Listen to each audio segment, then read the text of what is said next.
Oke, baiklah teman-teman. Bismillahirrahmanirrahim. Kita belajar lagi, kita sama-sama berdiskusi lagi, menjawab pertanyaan lagi di penalaran umum. Kali ini kita akan bahas gabungan. Nanti ada yang penalaran umum induktifnya, ada sedikit yang deduktifnya, dan ada kuantitatifnya ya. Jadi mungkin untuk hari ini kita akan lebih banyak membahas yang kuantitatifnya gitu ya, karena di pertemuan sebelumnya, induktif dan deduktif sudah lumayan banyak kebahas. Jadi hari ini kita akan coba lebih banyak di kuantitatifnya dulu gitu. Berarti kalau kuantitatif akan berhubungan dengan hitungan-hitungan gitu ya. Makanya silahkan disiapkan pulpennya, kertasnya, pensilnya, atau apapun itu asal jangan kalkulator ya.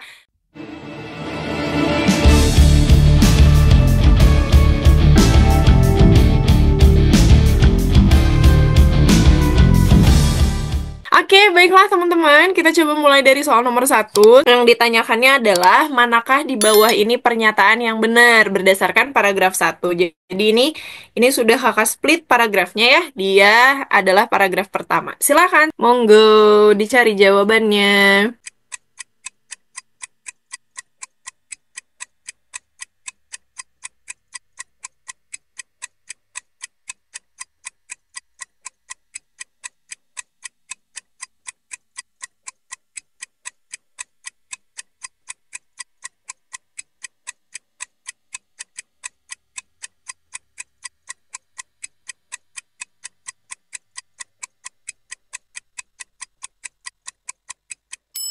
Sebelum kakak bahas, jadi teman-teman, tipe soal nomor satu ini sebetulnya nanti ini akan jadi gabungan teks yang agak panjang biasanya ya. Lumayan panjang, tapi sebetulnya kalau di penalaran umum, umumnya teksnya itu tidak sepanjang di literasi bahasa Indonesia ataupun bahasa Inggris gitu ya. Nah, di sini berdasarkan paragraf satu, manakah di bawah ini pernyataan yang benar? Oke, berarti berdasarkan paragraf satu. Pernyataan yang benar. Nah, kata kuncinya, kalau pernyataan benar itu berarti sebetulnya dia tersurat di teks gitu ya. Tersurat itu artinya ada di dalam teks gitu kan. Jadi dia nggak mungkin keluar dari teks yang ada. Berarti kalau kita sedang bahas paragraf satu, maka jawabannya pasti dari teks yang ada di paragraf pertama, paragraf satu gitu. Nah, kalau yang A, bioskop di Indonesia kembali dibuka di tengah pandemi, gitu kan. Nah, kalau misalkan di tengah pandemi, sebetulnya ini sudah menyalahi pernyataan yang ada. Kenapa? Pernyataan yang ada di kalimat pertama, coba dilihat. Di sana kita sedang membahas tentang new normal. Ya kan? New normal berarti dia membahas pandemi nggak? Berbeda. Ya, new normal dan pandemi itu berarti dua hal yang berbeda gitu. Berarti sebetulnya dari kalimat pertama aja kita sudah mendapatkan ide pokok yang berbeda dengan opsi yang A. Gitu ya. Jadi opsi yang A ini adalah opsi yang salah gitu. Kenapa? Karena opsi yang A ini sebetulnya lebih ke menyimpulkan gitu ya, lebih ke menyimpulkan isi dari paragraf satu. Walaupun kita belum tentu kebenarannya, belum tentu tahu kebenarannya seperti itu. Gitu ya. Maka jawaban yang paling tepatnya adalah yang D. Betul. Semua bioskop CGV akan menerapkan social distance seating. Dari mana kita bisa dapat? Enaknya kalau di kalimat jawabannya itu ada kata-kata tertentu yang dalam bahasa asing gitu ya, itu kan biasanya dicetak miring. Jadi kita bisa lihat nih, oh social distancing itu ada di sini kan? Ada di kalimat ketiga ya. Public Relation Manager CGV mengatakan seluruh bioskop CGV bakal menerapkan social distancing. Nah, kita tinggal cek sama yang D, seluruh dan semua itu sama ya. Seluruh itu sama aja kayak semua. Berarti opsi yang D itu adalah opsi yang paling tepat untuk menjawab pertanyaan nomor satu gitu ya. Oke, jadi untuk soal nomor satu, jawabannya yang D. Oke, bisa ya, mudah-mudahan bisa dipahami. Jadi tadi kalau yang A itu salahnya karena di situ pokok bahasannya aja udah beda gitu ya. Di paragraf satu kalimat satu dijelaskan, kita sedang membahas tentang new normal gitu kan. Sedangkan yang A ini dia sudah membahasnya pandemi. pandemi itu tidak dibahas di paragraf satunya, bahkan di kalimat satunya juga sudah tidak terlihat ada kata pandemi. Gitu, oke? Mudah-mudahan bisa ya. Nah, ini udah ganti paragraf ternyata nih. Di soal nomor 2, paragraf 2. Pertanyaannya masih sama. Manakah di bawah ini pernyataan yang benar? Silahkan.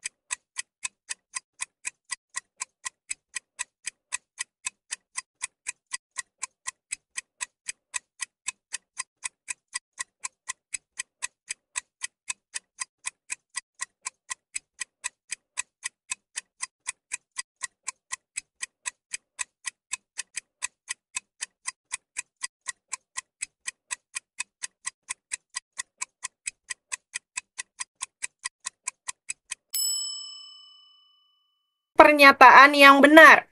Kalau yang C, setiap orang yang mengalami batuk dan pilek tidak diperbolehkan masuk. Kalau yang D, saat bertugas, karyawan akan dilengkapi alat pelindung diri atau APD gitu ya. Oke, untuk soal nomor 2 ini, yang betul adalah jeng jet, yang D ya. Saat bertugas, karyawan akan dilengkapi alat pelindung diri. Nah, kenapa bisa seperti itu? Kakak bahas jawaban benernya dulu ya. Ini ada di kalimat kelima, teman-teman. Kita cek mana APD nih ya, dari sini nih. Para karyawan juga akan dilengkapi alat pelindung diri kala bertugas. Ya, berarti kan di situ dia sebetulnya kalimatnya udah copy paste tuh. Ada kata karyawan, ada kata pelindung diri, dan ada kata bertugas. Itu tiga hal utama yang bisa kita pilih. Kenapa jawaban yang tepatnya adalah yang D, gitu ya. Itu si kalimat kelima ini dari paragrafnya dia udah copy paste gitu ya. Para karyawan akan dilengkapi alat pelindung diri kala bertugas. Berarti kan saat bertugas karyawan akan dilengkapi alat pelindung diri gitu ya. Itu untuk jawaban yang benarnya. Ini ada di kalimat kelima ya. Kalau yang C, setiap orang yang mengalami batuk dan pilek tidak diperbolehkan masuk gitu ya. Oke, nah sekarang kita lihat di sini. Orang yang memiliki gejala batuk, pilek, dan terengah-engah akan dilarang masuk. Ingat teman-teman, kalau ada kata dan, ada konjungsi dan itu berarti dia adalah syarat yang mutlak, ya. Dan itu adalah syarat yang mutlak. Artinya kayak gimana sih kalau syarat yang mutlak itu? Kalau syarat mutlak berarti tiga-tiganya itu harus ada. Ya, tiga-tiganya itu apa aja? Kan di sini yang pertama ada gejala batuk, yang kedua ada gejala pilek, yang ketiga ada terengah-engah. Berarti tiga syarat utama ini harus tercantum di pernyataan jawaban kalau mau dipilih sebagai pernyataan yang benar. Oke, sedangkan opsi yang C itu hanya ada dua hal yang dibahas. Hanya orang yang mengalami batuk dan pilek. Berarti kalau tadi tiga syarat utama di paragraf, kemudian hanya ada dua yang diketahui di jawaban, berarti ini sudah menyalahi aturan konjungsi gitu ya. Berarti nggak bisa kita pilih jawaban yang C. Oke, maka ada lagi yang lebih tepatnya yang mana? Yang D tadi gitu. Oke. Jadi yang harus diingatnya adalah konjungsi ya. Ingat kalau konjungsi dan itu adalah syarat yang mutlak. Berarti kalau ada tiga syarat, maka tiga-tiganya harus dipenuhi kembali. Kalau ada empat syarat, empat-empatnya harus dipenuhi juga. Dua syarat, ya dua-duanya harus dipenuhi gitu ya.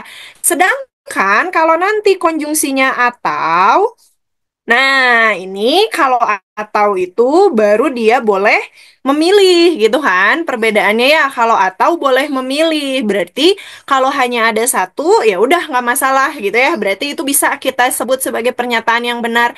Mau ada dua syaratnya dari tiga nggak masalah juga karena konjungsinya adalah atau gitu ya. Tapi beda dengan dan. Kalau dan itu pokoknya ingatnya dia adalah syarat yang mutlak. Oke? Begitu ya. Untuk penjelasan soal nomor 2 mudah-mudahan bisa dipahami. Sip, kita lanjut ya ke soal nomor 3. Agak panjang pertanyaannya ya. Berdasarkan paragraf 2 masih sama paragraf 2, apabila karyawan tidak dilengkapi APD dan tidak melakukan pengecekan kesehatan secara rutin, manakah simpulan di bawah ini yang paling mungkin benar? Oke, silahkan dipilih jawabannya.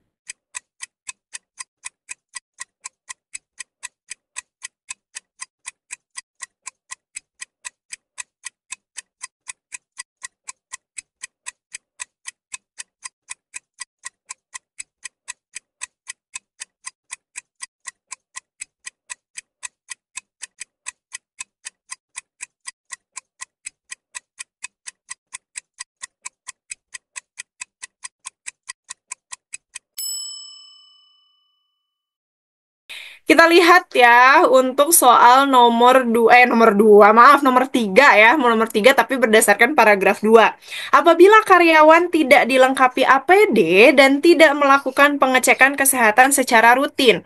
Berarti kalau ada soal seperti ini kan biasanya akan berhubungan dengan logika matematika gitu ya, logika matematika jika maka penarikan kesimpulan. Berarti yang harus kita cari adalah kalimat yang samanya dulu dengan apa yang ditanyakan gitu. Jadi contoh di sini, karyawan tidak dilengkapi APD dan tidak melakukan pengecekan kesehatan secara rutin. Kita cari yang mana yang ada kalimat karyawan tidak dilengkapi APD dan tidak melakukan pengecekan kesehatan secara rutin. Berarti kan ada di sini ya, ini ada APD, kemudian di sini ada pengecekan kesehatan secara rutin. Baru kalian baca kalimat lengkapnya. Begitu caranya. Ya, jadi cari dulu kata kunci yang sesuai antara soal dengan apa yang ada di teksnya, dengan yang ada di paragraf, begitu ya. Oke, kalau di sini berarti kan ada akibatnya nih. Para karyawan dilengkapi APD, kemudian karyawan akan menjalani pengecekan kesehatan secara rutin. Hal itu supaya tidak membuat klaster penyebaran baru. Nah, berarti di sini kita dapat kata kunci. Jawabannya pasti akan berhubungan dengan tidak membuat klaster penyebaran baru. Oke, berarti sebenarnya udah kelihatan ya yang mana jawabannya. Tapi kita coba bahas dari yang B. Kenapa yang B salah? Tidak mendapatkan laporan atau sertifikasi kesehatan. Oke, yang B ini kelirunya karena laporan atau sertifikasi kesehatan itu hanya untuk membahas pengecekan kesehatan rutin. Ya, lihat di kalimat ke-6.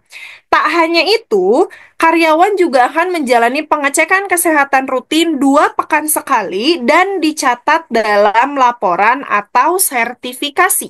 Ya, berarti kan kalau dan dicatat, maka yang dicatatnya itu adalah pengecekan kesehatan rutinnya. Sedangkan penggunaan APD-nya atau dilengkapi APD-nya itu dia tidak termasuk ke dalam laporan atau sertifikasinya gitu ya. Maka yang B ini dia pasti keliru. Oke, karena yang diminta adalah dilengkapi APD dan melakukan pengecekan kesehatan gitu ya. Oke, jawaban yang tepatnya adalah yang C, gitu kan ya? Karena kalau karyawan tidak dilengkapi APD dan tidak melakukan pengecekan, berarti akan menimbulkan klaster penyebaran baru, gitu ya.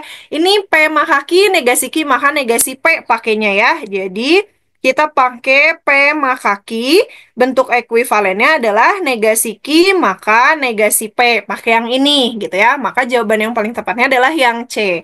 Kalau yang D, kenapa salah? Sebagian karyawan dilarang masuk. Dilarang masuk kemana, gitu kan? Dari kalimat kelima, para karyawan akan dilengkapi APD, kemudian kalimat keenam akan menjalani pengecekan kesehatan, dan kalimat terakhir yang membahas tentang klaster baru, itu tidak ada yang membahas tentang karyawan boleh masuk atau tidak, gitu ya. Kenapa? Karena yang kalau membahas tentang boleh masuk atau tidak, itu ada di kalimat ketiga. Ya, coba lihat di sini di kalimat ketiga. Orang yang memiliki gejala batuk, pilek, dan terengah-engah akan dilarang masuk. Ya, sedangkan yang kita cari adalah APD dan pengecekan kesehatannya gitu. Oke, jadi jawaban yang D juga kurang tepat ya. Maka yang paling mungkin benar bisa kita simpulkan adalah jika karyawan tidak dilengkapi APD dan tidak melakukan pengecekan kesehatan, maka bisa jadi akan menimbulkan klaster penyebaran baru di bioskop begitu ya. Jadi untuk soal nomor 3 ini jawaban yang paling tepatnya itu adalah yang C. Oke, begitu ya. Jadi terima kasih teman-teman sudah menjawab. Mudah-mudahan bisa dipahami penjelasannya ya. Oke, jadi pokoknya intinya kalau ada soal penarikan kesimpulan dari logika matematika, berarti kalian cari dulu mana nih kata kunci di soalnya, kemudian kalian samakan dengan yang ada di paragraf, baru baca kalimat lengkapnya, setelah itu baru cari kesimpulannya. Jadi bertahap dari soal ke paragraf, mana yang sama, baru cari apa yang bisa diambil dari kalimat utuh tersebut, barulah kita ambil simpulan untuk memilih jawabannya. Begitu ya. Oke, itu untuk soal nomor 3. Good job, teman-teman. Ke soal nomor 4. Kita mulai ya. Kita mulai untuk soal nomor 4. Paragraf ketiga, manakah di bawah ini pernyataan yang benar? Silahkan dicari jawabannya.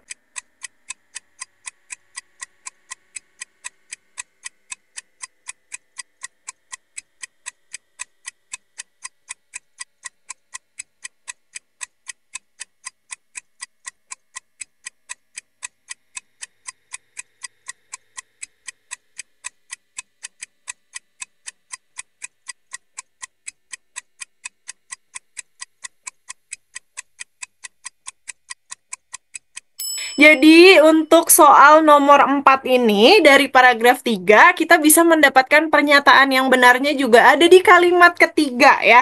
Ada di sini.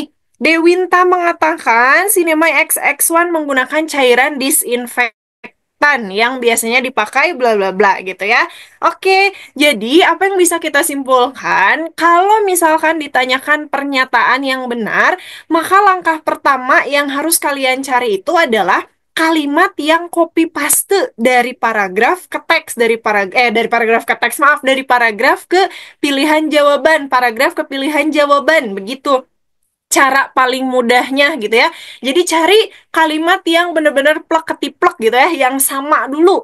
Kalau misalkan yang sama bangetnya nggak ada, nah baru mulai simpulkannya dari kalimat sebelumnya atau kalimat setelahnya begitu ya. Karena kalau pernyataan benar itu kata kuncinya pasti ada di teks gitu ya. Jadi kita tidak boleh berpikiran dan tidak boleh memilih hal lain di luar teks yang ada ya. Kita lanjut ke nomor 5.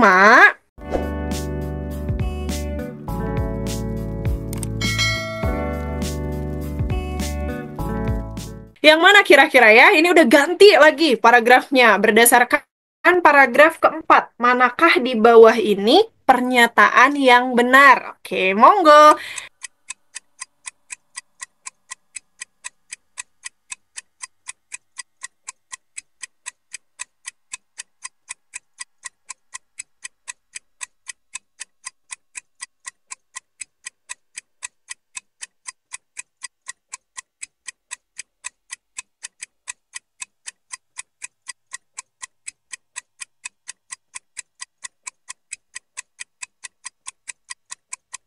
Untuk soal nomor 5 ini, jawabannya adalah yang B.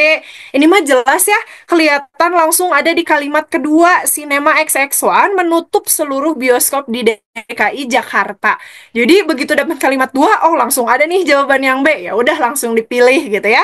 Kalau udah dapat jawaban yang sangat meyakinkan dan kalian sudah tidak ada keraguan lagi ya, tidak ragu sedikit pun, udah jangan dibaca-baca lagi gitu nanti soalnya ya, karena biasanya kadang ada yang ketika baca lagi itu jadinya malah ragu gitu ya. Tapi kalau misalkan kalian udah dapat yakin, oh itu ada kok di situ, ada di kalimat kedua, jawaban yang saya pilih ini, udah langsung move ke soal yang lain gitu ya. Jadi waktunya lebih baik kalian pakai untuk mengerjakan soal-soal yang memang belum aja gitu. Jadi kalau misalkan udah membaca, sudah baca pertanyaannya, udah dapet jawabannya, udah jawab aja itu. Ya, yakinkan di diri kalian, oke, aku jawabannya yang ini, move ke soal yang lain. Gitu, karena kalian akan kehabisan waktu ketika membaca ulang-ulang-ulang terus soal yang sama. Tapi soal yang lain yang belum dikerjainnya malah jadi kosong gitu ya. Jangan kayak gitu teman-teman ya. Jadi usahakan untuk membaca satu kali soalnya, membaca satu kali pertanyaannya, pernyataannya, paragrafnya, kemudian pilih jawaban, udah langsung move ke soal yang lain gitu ya. Jadi tanamkan juga di kaliannya, oke, setiap pilihan jawaban yang saya pilih ini adalah jawaban yang yakin dan benar gitu. Jadi supaya nantinya jadi doa gitu ya. Nah, aku suka kayak gitu, Kak. Oke, jadi coba ya dilatih seperti itu ya. Coba dilatih mindsetnya untuk setiap jawaban yang saya pilih adalah jawaban yang memang sudah yakin dan pasti benar gitu ya. Jadi nanti kalian ketika move ke soal yang lainnya juga udah tenang. Oke, nggak masalah gitu ya. Tinggal move aja ke soal yang lain.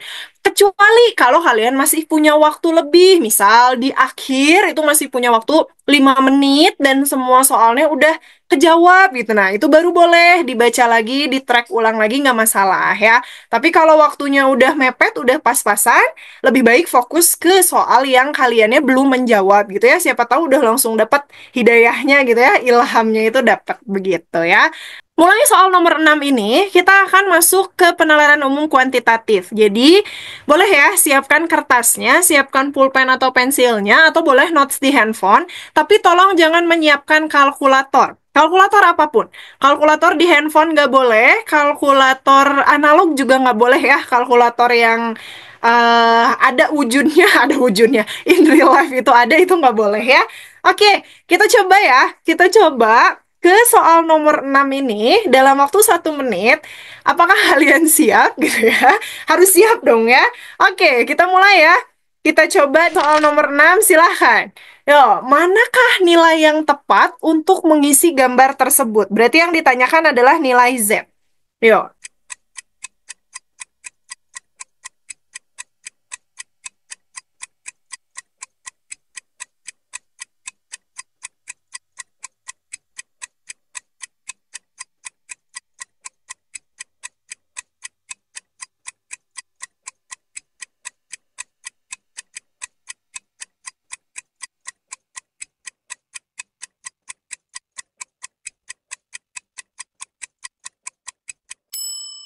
kita bahas ya. Jadi gini teman-teman, kan karena ini yang lebih banyaknya itu ke arah vertikal ya atau ke arah mendatar. Jadi sebetulnya kalian bisa ngecek jawabannya itu dari pola yang menurunnya dulu. Kita lihat apakah yang menurun itu punya pola. Sebetulnya dari 4 sama 7 ya, yang ini ya. 4 7 8 itu udah kelihatan nggak ada polanya. Gitu ya. 4 ke 7 kalau dijumlahkan 11, kalau dikalikan 28, kalau dikurangi min 3, kalau dibagi 4 per 7. Nggak dapat angka 8 gitu ya, atau dari bawah ke atas pun sama. 8 dikurang 7 jadi 1, 8 ditambah 7, 15, dibagi 7, 8 per 7, dikali 7, 56 gitu kan ya. Jadi, kalau dari pola menurun sudah nggak dapat, maka polanya pasti ada di arah yang mendatar. Begitu cara menentukannya ya. Jadi, cek dulu pola yang lebih sedikitnya dibanding yang lebih banyak gitu ya. Oke, jawabannya adalah yang B. Nah, kalau Raihan tadi mencarinya itu dari apa yang ditanyakan gitu ya. Yang ditanyakannya kan Z. Jadi dia ambil dari 20. 20 dibagi 4 ke depan jadi dapat 5 dikali 2 dapatlah 10 gitu ya. Jadi hasil akhirnya itu mencari bagian yang tengahnya. Oke, itu boleh. Kalau kakak dapat polanya gini. Yang atas ini ya, ini pola satu, ini yang kedua, ini yang ketiga. Yang pertama itu 4 dikali 10, oke, 40. Dibagi 2 itu dapat 20. Ya, atau kan 10 dibagi 2, 5 kali 4 juga 20. Sama, kayak yang tadi dipaparkan oleh Raihan gitu ya. Kemudian yang kedua, ingat ya, kalau yang namanya pola, berarti dia harus bisa digunakan di berapapun baris yang ada. Mau barisnya 3, mau 4, mau 5 itu pokoknya polanya harus bisa dipakai gitu ya. Nah, kemudian kalau yang kedua, berarti ada 7 gitu ya. Dikalikan dengan 12 berarti 84 dibagi dengan 6. Maka kita dapat 14. Atau tadi kalau yang disebutkan Raihan berarti 14 dikali 7 kemudian dibagi dengan 6 gitu ya. Kemudian yang terakhir berarti kita bisa dapatkan 8 dikali dengan 7 gitu kan, dibagi dengan 7. Ya, mau 7 dibagi 7 dulu, 1 kali 8 hasilnya 8 boleh. Atau 8 kali 7, 56 dibagi 7 juga hasilnya sama, 8 gitu ya. Karena kalau kaba taku, kaba kali bagi itu kan berarti mereka setara ya. Karena di sini kita nggak pakai sistem kurung. Nah, mau dikurungin juga boleh sebetulnya, mah akan sama aja hasilnya ya. Maka, untuk soal nomor 6 ini, jawabannya adalah yang B ya. Jawabannya 8. Oke. Kalau pola apapun asal jawabannya sama, oke. Betul. Pola apapun itu berarti contohnya kayak tadi ya. Kakak punya pola seperti ini, dan yang Raihan pakai tadi pola seperti itu. Ya, asal jawabannya sama itu betul. Satu lagi syarat tambahannya. Yang pertama jawabannya sama, yang kedua bisa digunakan untuk baris-baris yang lainnya. Dan di baris-baris yang lainnya pun kita mendapatkan jawaban yang sama. Itu baru kita sebut sebagai pola. Ya, tapi kalau baris pertama dapat pola A, baris kedua nggak bisa pakai pola A, maka nggak boleh. Gitu ya. Jadi polanya di baris pertama, baris kedua, baris ketiga, baris berapapun itu harus tetap sama. Ya, begitu caranya teman-teman ya untuk soal nomor 6 jawabannya yang B. Nah, terus kalau misalkan kalian bertanya-tanya, gimana sih Kak tips and trick untuk mengerjakan soal-soal PUK yang ada pola-pola gambar seperti ini? Karena pola gambarnya itu acak ya, dan di soal apapun itu kan kalian pasti deh pernah mau TO dimanapun gitu ya, misalkan mencoba TO online selain yang Tridaya dapat pola pasti beda. Soal pola pasti beda lagi gitu ya. Jadi kuncinya adalah banyak latihan pola gambar yang ada angkanya supaya nanti kalian terbiasa. Oh, aku pernah nih dapat pola kayak gini. Oh, aku pernah nih dapat pola kayak gini gitu. Jadi, kemungkinan yang bisa kalian coba itu lebih banyak lagi gitu ya kalau kalian banyak latihan tentang pola-pola gambar seperti ini. Begitu, oke? Bisa ya? Itu untuk soal nomor 6. Nah, kalau ini mah gambarnya terpisah-pisah nih. Ada gambar satu, gambar 2, gambar 3. Silahkan.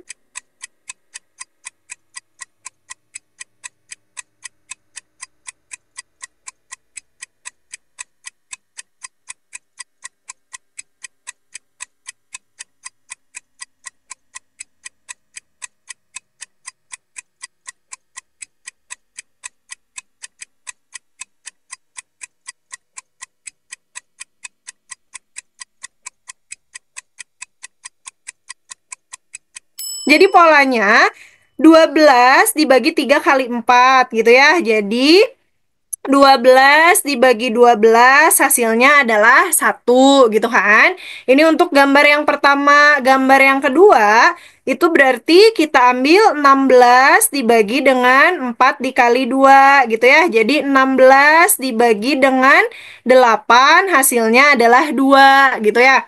Kemudian satu lagi berarti ada 24 dibagi dengan 2 dikali 2 ya. Berarti 24 dibagi 4 hasilnya adalah 6. Oke, good job, pintar semuanya.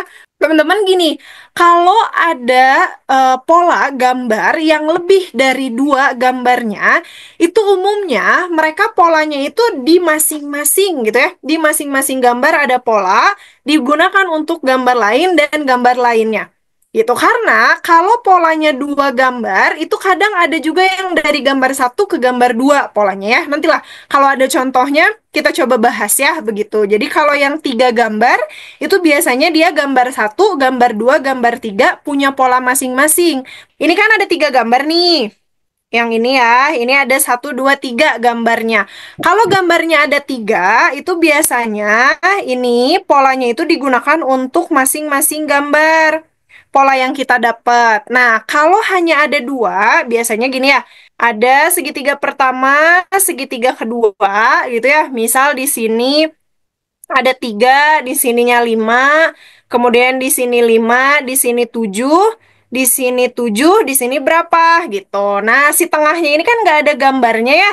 Tengahnya ini nggak ada hasil. Nih, ini biasanya polanya itu dari gambar satu ke gambar 2. Jadi bukan pola masing-masing gambar. Kayak yang ini kan contohnya berarti 3 ke 5 itu plus 2. 5 ke 7 juga plus 2. Berarti 7 ke sini dia dapat plus 2. 9 gitu. Begitu maksudnya ya.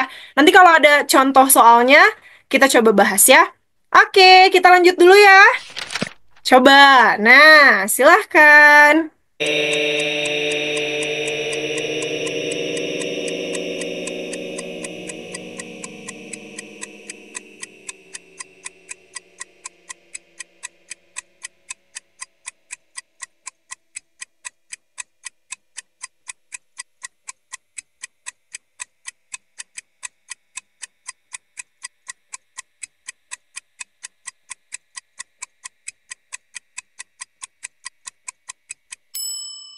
9 tambah 7 sama dengan 16, akar 16 4. Oke, baik. Betul ya, jadi 9 ditambah 7 itu adalah 16. Kemudian kita akarkan, ini hasilnya adalah 4.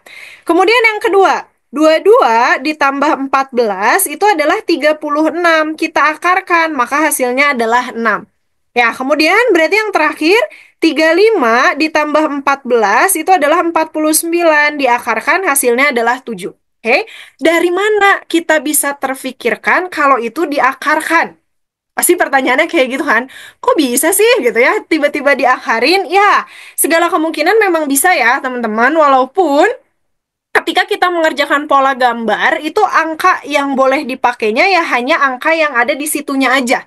Tapi kan kalau operasi matematikanya, kabataku, kemudian ada akar, ada pangkat, itu kan bebas.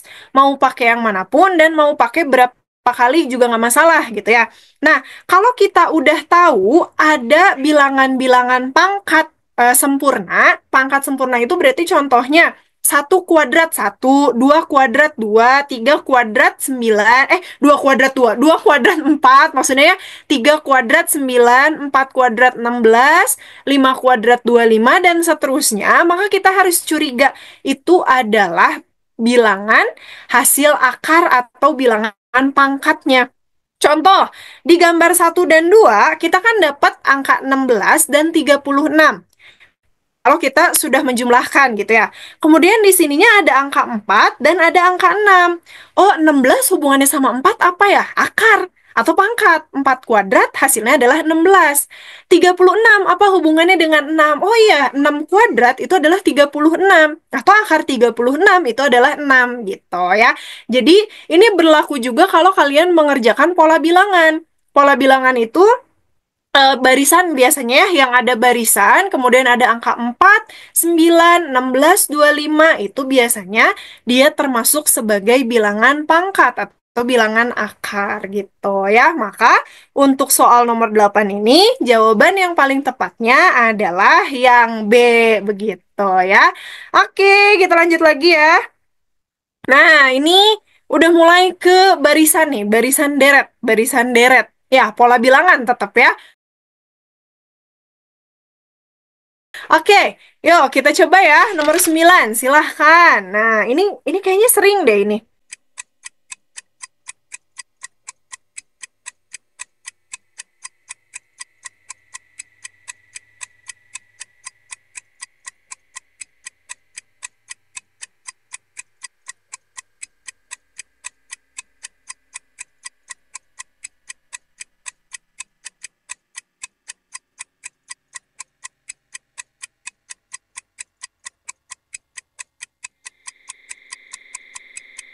Jawabannya adalah yang C.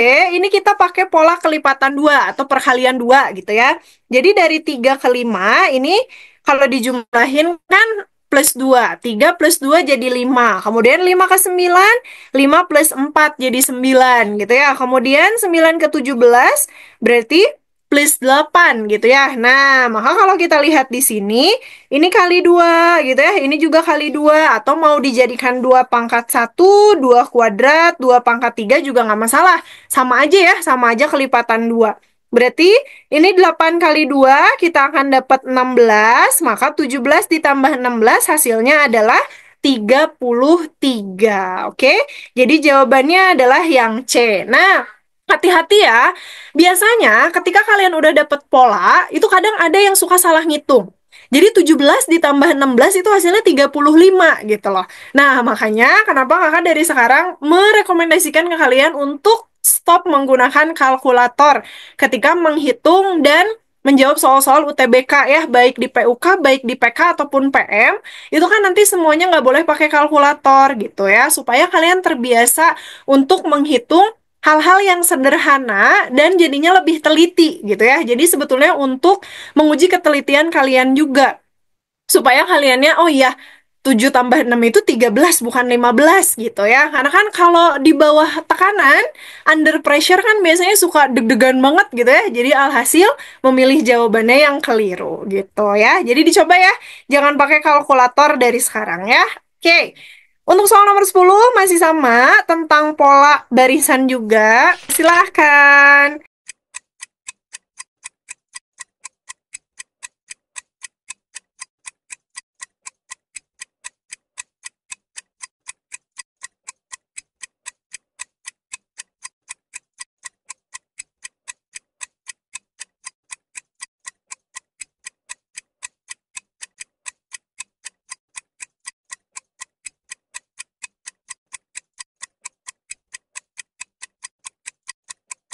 Oke, gimana polanya? Teman-teman lihat ya.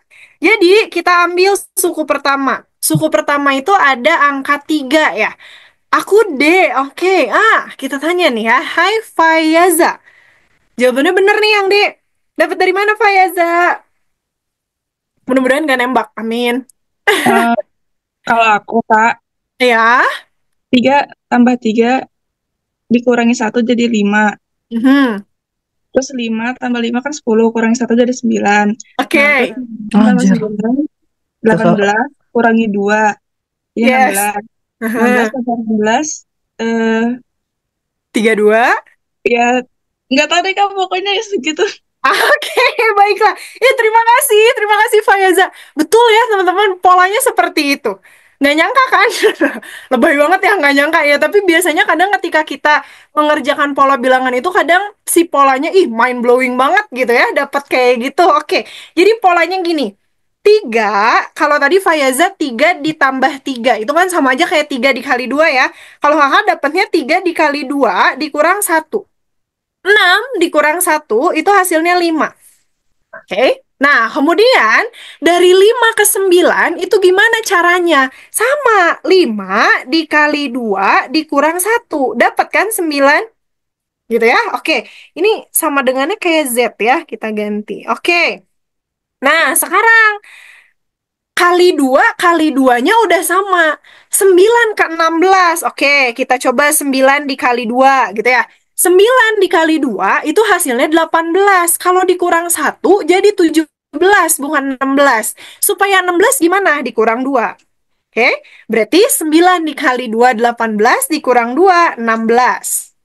Oke, 16 ke 30. Nah, udah kelihatan polanya? 16 dikali 2 min 2. Hasilnya adalah 30. Oke, sekarang untuk mendapatkan 57. Kira-kira gimana?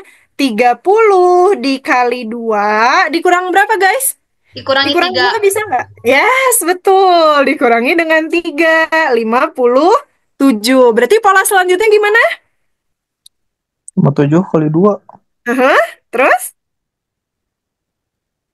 Dikurangi dengan? Dikurangi 3 lagi nggak sih? Iya, betul. Dikurangi dengan 3 lagi. 57 dikali 2 berapa? 114 ya. 114 114. kurang 3, 111. Oke, jadi jawabannya adalah yang D. Oke, polanya plot twist. Takut UTBK pola aneh kayak gini. Oke, sekarang nggak usah takut. Karena ketika kalian menemukan pola yang aneh, ya pola yang 3 ke 5 tambah 2, 5 ke 9 tambah 4, tapi 9 ke 16 bukan tambah 8 gitu ya. Maka kalian akan mendapatkan atau sudah terfikirkan pola-pola seperti ini. Gimana caranya dari 3 ke 5? Selain ditambah 2, selain udah ya cuma bisa tambah 2 gitu ya. Dari 9 ke 16, gimana caranya selain dijumlahkan gitu ya? Maka ada cara-cara lain. Kalikan dengan sekawannya, tambahkan dengan sekawannya, dikurangi atau dijumlahkan gitu ya. Itu bisa juga. Oke? Begitu ya. Mudah-mudahan nanti di UTBK mah polanya yang lebih gampang ya. Amin. Tapi kan tidak ada salahnya ya.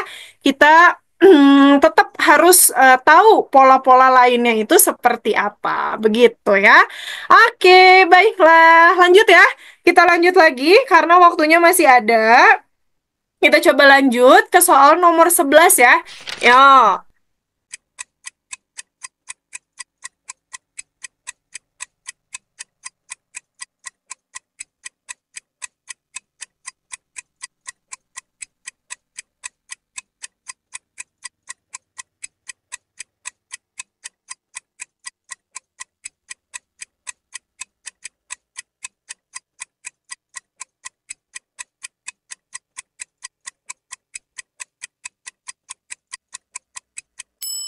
untuk soal nomor 11 ini adalah tipe soal yang UTBK banget gitu ya. Dan ini soalnya mirip dengan contoh soal yang ada di website SMSN SPMB, SNPMB ya, SPMB ya.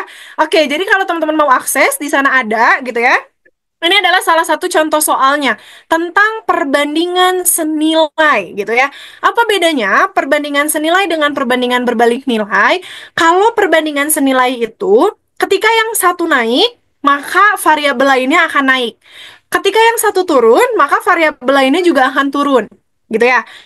Kalau perbandingan berbalik nilai, yang satu naik, yang satu turun. Contoh, yang berbalik nilai itu yang paling gampang adalah pekerja. Ya, ketika pekerjaan itu mau diselesaikan dalam waktu yang cepat, berarti kan waktunya lebih sedikit. Maka jumlah pekerjanya harus semakin banyak, gitu ya. Waktu sedikit, pekerja banyak. Kalau misalkan waktunya mau panjang, mau lama, berarti jumlah pekerjanya sedikit juga nggak masalah gitu kan. Nah, itu adalah contoh perbandingan berbalik nilai gitu ya. Tapi kalau yang senilai kayak di nomor 11 ini contohnya. Sebuah pesawat terbang melakukan pengurangan ketinggian. Nah, ini nih kata kuncinya ada di sini, secara konstan. Kalau secara konstan berarti ya nggak masalah dong. Dia kan tetap penurunannya gitu ya. Berarti sebetulnya akan membentuk pola, dilihat dari pola juga bisa gitu ya. Oke, dari 8.000 menjadi 6.000. Berarti informasi pertama kita punya dari 8.000 turun menjadi 6.000 selama 12 menit gitu ya. Nah, hati-hati. Yang 6.000 dari 8.000 ke 6.000 selama 12 menit itu harus dikurangi dulu. Gitu ya. Jadi bukan ketika di ketinggian Iya. 6.000 12 menit gitu kan. Oke. Nah, kemudian jika pengurangan ketinggian dilakukan terus-menerus sampai ketinggian 5.000, berarti kita punya 8.000 dikurangi dengan 5.000. Nah, ini yang ditanyakan berapa menit gitu ya. Kita misalkan pakai X aja ya. Oh, jangan X mulu deh. Kita ganti Y ya. Oke, gitu ya. Nah, berarti kan dari sini kita punya kalau 2.000 meter itu 12 menit, gitu kan? Kalau 3.000 meter itu berapa menit, gitu ya. Berarti sebenarnya kalian bisa lihat dari sini. Dari pilihan jawabannya 15 sampai 25 itu semuanya di atas 12 menit. Berarti kalau semuanya di atas 12 menit, maka ini perbandingan senilai. Ya, berarti perbandingan senilai itu gimana? Tinggal gini aja kan? 2.000 per 3.000 sama dengan 12 per Y. Gitu kan? Itu yang disebut dengan perbandingan senilai. Kalau berbalik nilai mah ya tinggal dibalik salah satu variabelnya ya. Oke, berarti ini tinggal kita coret-coret nolnya ya. Ini set gitu ya. Kemudian di sini kita dapat 2 per 3 sama dengan 12 per Y. Kalau udah gini mah udah pada pinter ya. Ini tinggal kali silang gitu ya. Maka nanti kita dapat Y sama dengan 12 dikali 3 dibagi dengan 2 ya dibaginya. Oke, dibagi 2. Dua dong, Berarti 14. 12 sama 2, 6. 6 kali 3, 18 ya. Jadi kita dapat Y-nya adalah 18 menit. Begitu caranya ya. Ini untuk yang perbandingan senilai gitu ya. Oke. Kalau percepatan pakai rumus fisika, Kak. Oke, enggak ya. Enggak selalu ya. Enggak selalu di soal-soal UTBK itu ada rumus fisika. Biasanya rumus fisika yang dipakai di UTBK itu yang Jokowi jarak sama dengan kecepatan dikalikan waktu ya. Atau yang S sama dengan V dikalikan T gitu ya. Itu biasanya kalau di fisika, kalau rumus fisika yang dipakai di UTBK itu biasanya hanya yang itu aja ya, yang lainnya nggak dipakai. Oke, jadi nggak usah takut ya ada fisika di UTBK. Jadi ini ya, jadi ketakutan sendiri gitu ya, nggak ya? Oke, alhamdulillah ya, sip. Nah, Berapakah gampang banget. 30% dari 10/6? Yuk, ayo.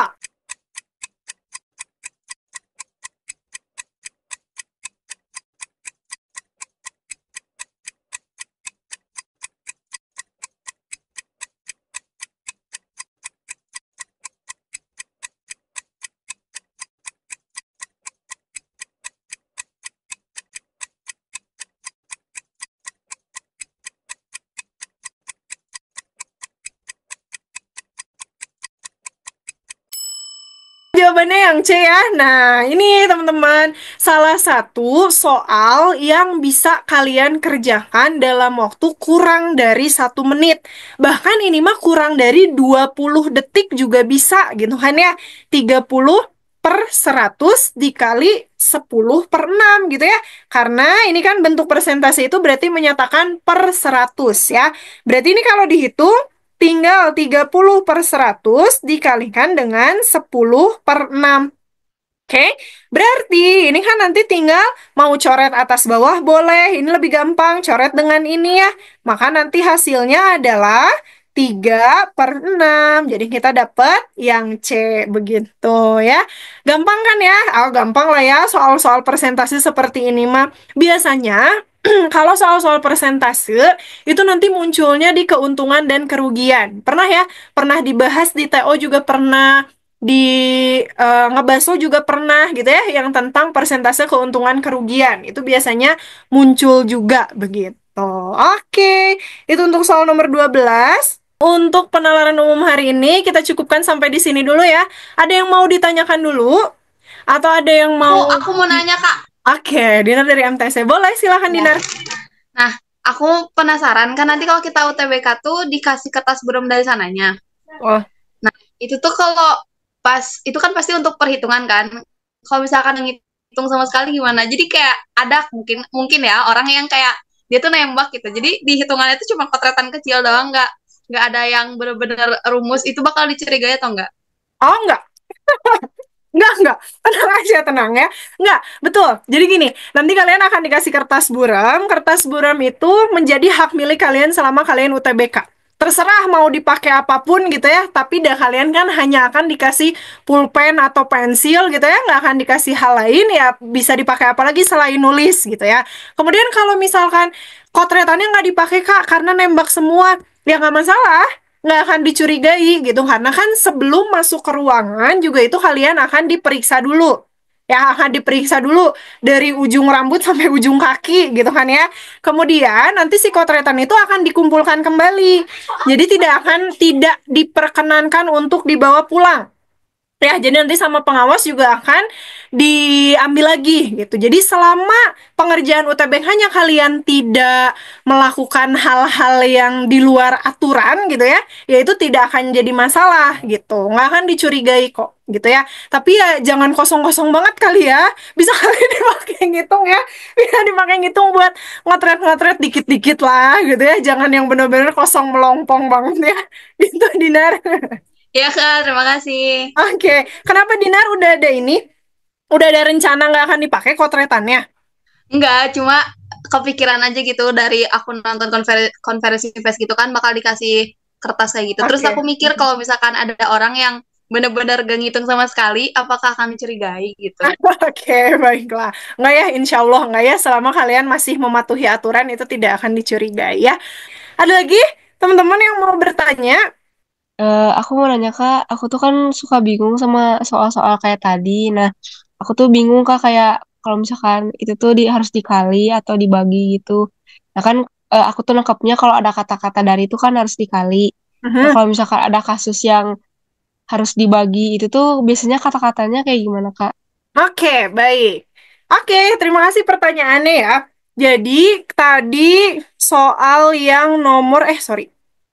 Soal terakhir ya, 30% dari 10/6 itu harus dikali gitu ya. Kalau misalkan Ya, dibagi, itu kata-katanya seperti apa? Yang pertama, kemungkinannya kalau pembagian itu biasanya dia jelas hasil bagi. Hasil bagi dari. Nah, itu biasanya hasil bagi dari 30% dan 10/6. Berarti nanti jadi 30/100 dibagi dengan 10/6. Gitu ya, itu mah bisa lah ya nanti perhitungannya. Itu akan seperti itu. Jadi kalau misalkan pembagian, biasanya dia lebih jelas hasil pembagian, hasil bagi atau pembagian dari gitu. Itu biasanya seperti itu. Nanti akan kakak cariin kalimat lain ya, akan kakak cariin kalimat lain. Biasanya ada, tapi kakak juga agak sedikit lupa itu kalimat lengkapnya gimana. Tapi yang jelas kalau misalkan pembagian itu biasanya dia ada kata-kata hasil bagi dari pembagian dari gitu ya. Jadi nanti di pertemuan berikutnya, nanti join lagi, nanti kakak kasih contoh yang soal pembagian ya. Ada lagi teman-teman yang mau bertanya? Oke, Kak. Oke, boleh. Maaf, kan sekarang tuh perbaruannya waktunya tuh bakal dikurangin ya, Kak, dari sebelumnya. Itu apa ya namanya? Tingkat kesulitan soalnya apakah bakal menyesuaikan waktu kayak jadi dikurangin juga tingkat kesulitannya? Oh, oke. Oke, baik. Terima kasih pertanyaannya ya. Jadi sebetulnya kalau khusus di penalaran umum tidak ada pengurangan waktu dari tahun sebelumnya. Ya, jadi 30 menit masih untuk 30 soal. Yang dikurangi waktunya itu kalau nggak salah di penalaran matematika dan literasi ya. Ada penyesuaian waktu di sana. Nah, kalau masalah apakah soalnya akan dibuat lebih mudah atau tingkat kesulitannya akan menyesuaikan, itu tidak ada yang tahu selain pihak SNPMB. Gitu ya. Jadi selain pihak SPM, SI itulah ya pokoknya ya, dari pihak LTMPT UTBK-nya aja ya, itu nggak ada yang tahu. Tapi yang jelas, yang kita tahu adalah dalam setiap subtes, dalam setiap soal-soal yang muncul, itu akan ada pembagian persentase soal mudah, soal sedang, dan soal sulit gitu. Jadi nggak akan semuanya termasuk soal sulit, nggak akan semuanya termasuk soal mudah, nggak akan semuanya termasuk soal sedang gitu ya. Jadi misal 60 20 60 30 10 gitu ya. 60 untuk soal sedang, 30 untuk soal mudah, 10%-nya untuk soal sulit gitu. Biasanya seperti itu, tapi tidak bisa dipastikan juga berapa pembagian persentasenya dan tidak bisa dipastikan tingkat kesulitannya itu akan berkurang ketika waktunya semakin berkurang juga gitu ya. Jadi apa yang harus kita lakukan? Ya bersiap aja gitu ya, bersiap dengan kemungkinan-kemungkinan yang akan terjadi. Jadi kalian dicoba untuk semua subtes untuk mengerjakan 3 jam 15 menit sesuai dengan waktu yang UTBK. Jadi, terima kasih banyak teman-teman sudah hadir menyimak HWH ngomong gitu ya. Ngomong panjang lebar ke sana kemari gitu, oke? Tapi mudah-mudahan banyak ilmu yang bisa kalian ambil, banyak tips and trick yang bisa kalian dapatkan. Yang salah-salahnya atau yang keliru-kelirunya tidak usah diikuti gitu ya. Jadi dijaga semangatnya, jaga juga kesehatannya, berdoanya dibanyakin lagi gitu ya. Kita sama-sama berjuang, kita sama-sama berusaha supaya kalian keterima di PTN yang diimpikan dengan jurusan yang diimpikan juga. Oke? Jadi segitu aja dari kakak. Sekali lagi terima kasih banyak. Mohon maaf untuk salah-salahnya. Salam untuk keluarga di rumah ya. Sampai ketemu lagi. Wassalamualaikum warahmatullahi wabarakatuh.